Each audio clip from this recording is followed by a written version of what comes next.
আসসালামু আলাইকুম। আমরা একটি গরুর খামার দেখতে চলে আসলাম। গরুর খামারটি ঢাকা বারিধারা কালাচাঁদপুরে অবস্থিত। তো বিশেষ করে গরুর খামারটি দেখতে এই জন্য আসা, আপনার এই যে গরুগুলি এখানে দেখতেছেন, ঠিক আছে, গরুগুলি খুব ভালো জাতের গরু। যেটা জানতে পেরেছি, যেটা শুনে আমরা এখানে আসলাম, এই গরুগুলি প্রচুর পরিমাণ দুধ দেয়, ঠিক আছে।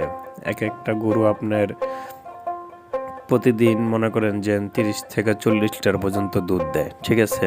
তো আমরা রীতিমতো অবাক হয়ে গেছি যে একটা গরু এত দুধ দেয়। আমরা জানি যে বিদেশে বাহিরের গরুগুলি অনেক ঘন ঘন দুধ দেয়। তো এখানে আসলাম, তো এসে দেখলাম যে না, সত্যি, ঠিক আছে।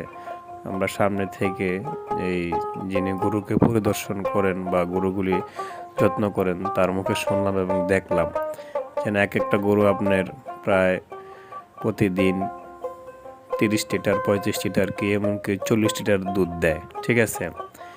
গরুগুলি খুব ভালো জাতের গরু এবং গরুর যেই দুধের বানগুলি আছে এগুলো খুব দেখেন বিশাল বড় সাইজের, ঠিক আছে।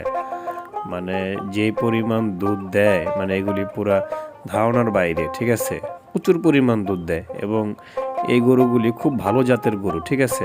এখানে আপনার 25 থেকে 26টা গরু আছে, তার ভিতরে 2টা ষাঁড় গরু আছে, ঠিক আছে। তো এখানে যে আপনার গরুগুলি এমনভাবে রাখা হয়েছে খুব সুন্দর করে এবং খুব ভালোভাবে সেবা যত্ন করে গরুগুলি পালা হয়, ঠিক আছে। আসলে যত্ন করলে, ঠিক মতন খাবার দিলে গরু কিন্তু দুধ এভাবেই অনেকটাই বেশি দেয়, ঠিক আছে। যত্নের উপরে সব কিছু এবং ঠিক মতন নিয়ম কারণ মেনে যদি খাবার মেনটেন করেন তাহলে কিন্তু সব কিছু ঠিক মতন হয়। গরুর দুধ দেয়। এখানে দেখতে পারতেছেন যিনি গরু পালেন, গরুকে সেবা যত্ন করেন। আরেকটা বিষয় শুনে খুব ভালো লাগলো, সেটা হচ্ছে গিয়ে এখান থেকে অনেক মানুষ দুধ নিয়ে যায়, ঠিক আছে। সচরাচর আপনারা অনেক জায়গা থেকে দুধ কিনলে বা আনলে কিন্তু আপনারা পিওর দুধটা পান না, ঠিক আছে। কিন্তু এইখানে সম্পূর্ণ ব্যতিক্রম। একেবারে আপনি যদি এখান থেকে দুধ নেন, স্বয়ং দুধ খিরাইয়া তারপর আপনাকে তারা দুধ দেবে, একেবারে ভেজাল মুক্ত, কোনো পানি তারা মিশায় না। তো এই জিনিসটা শোনার পর আমার কাছে খুব ভালো লাগছে, ঠিক আছে, যে স্বয়ং গরুর থেকে দুধগুলি বের হচ্ছে আর আপনি স্বয়ং দুধ, টাটকা গরম দুধটা আপনি নিয়ে যাচ্ছেন, একবারে ভেজাল মুক্ত।